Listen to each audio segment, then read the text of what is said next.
joining us on this Friday the 13th. Later, plugging into CES. But first, a look at your daily headlines. Tesla told California regulators this week that the Cybertruck will very likely be classified as a medium-duty pickup.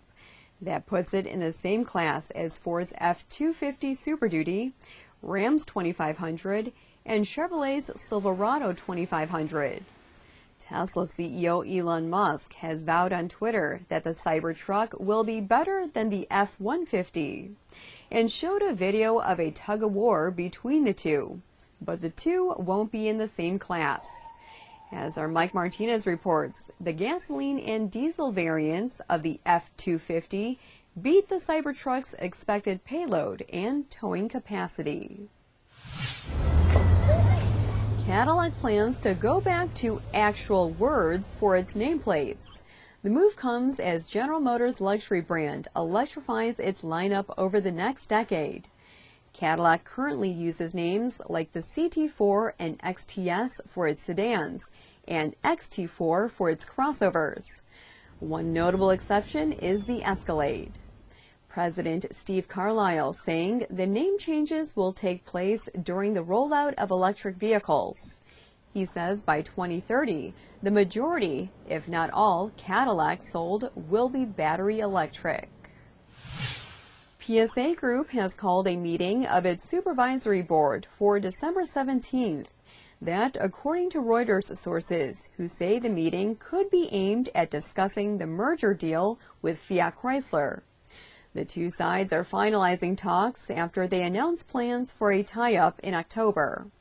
Bloomberg reported that progress was being made on a memorandum of understanding, but some outstanding issues still have to be resolved.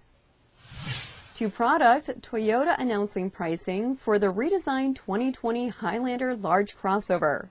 The base model will begin at $35,720. That includes shipping. The XLE model, which represents about 40% of all Highlander sales, will drop $120 to $40,720. A hybrid powertrain is available for a $1,400 upcharge. You know, we had a kind of inspiration wall to start the design conversation within the team. And Diane Allen, Senior Design Manager for Nissan in California, is retiring after more than 3 decades with the automaker.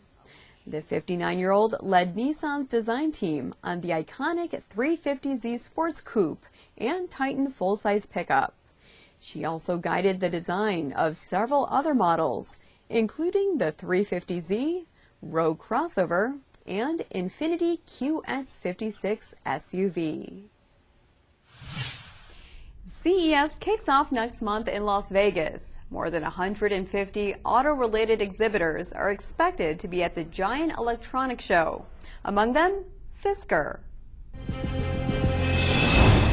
The company saying Thursday that its all-electric crossover called Ocean will make its global public debut at CES. Production of the CUV is slated to start at the end of 2021, with deliveries beginning in 2022. Fisker also saying that it has partnered with Electrify America to allow drivers to seamlessly charge up at the Volkswagen unit's network of charging stations. Other car makers headed to CES include BMW, Ford, and Toyota.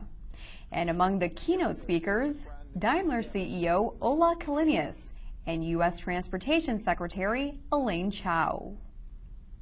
For more on what to expect at CES, be sure to catch Automotive News' mobility-focused podcast called Shift on Monday.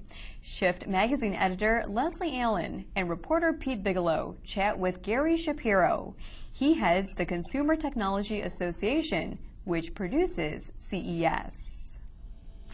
That wraps up today's newscast. Remember, AutoNews.com has your industry update 24/7. Take care.